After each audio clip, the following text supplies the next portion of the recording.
So another very interesting, important concept for you to understand, spiritual concept for you to understand.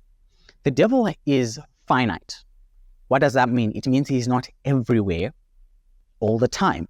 Many Christians assume, oh, he came personally. The devil came to visit me personally and so forth and so forth. And I've got all these spiritual attacks that were happening in my life because a demon is present. But I want you to understand something.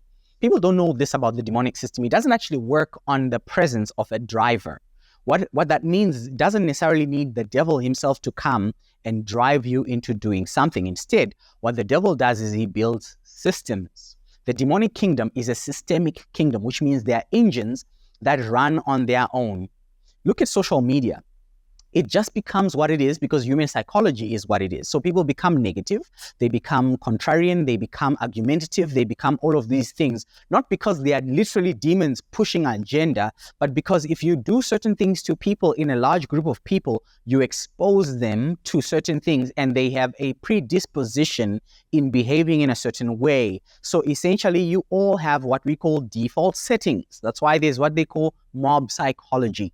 If you put 30 people in a certain place, they will behave in a certain way simply because they are being conditioned by a system to do so. So what that means is that you don't need a demonic presence everywhere to get certain things done. What you need is a system that is, in essence, over a place, over a family, over a community, over a nation, but most importantly, over an individual, right?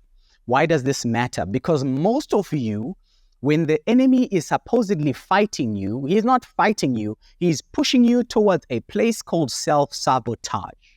Most of you failed, messed up your marriage because you self-sabotaged. Most of you messed up your business because you self-sabotaged. You used to make money, but you self-sabotage because no matter what you do, you can never walk far away from your default settings. You keep coming back to your default settings. So he knows that if I want to remove this girl from God, I just have to send him a cute guy with little dimples and really tall guy, with dimples.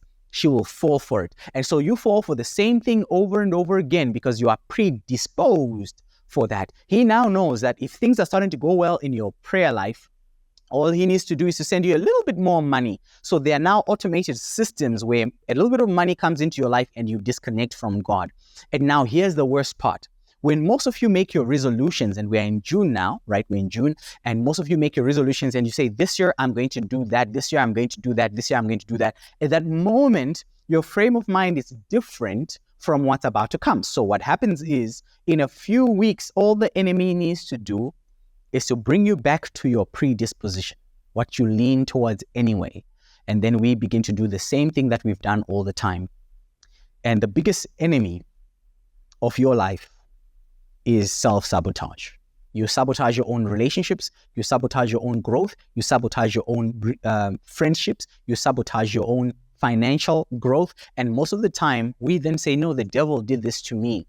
But it's not him. He just knows the right trigger points to do that. And what he does then is he sets the right system that runs itself so that he can have influence over your life without actually ever being present.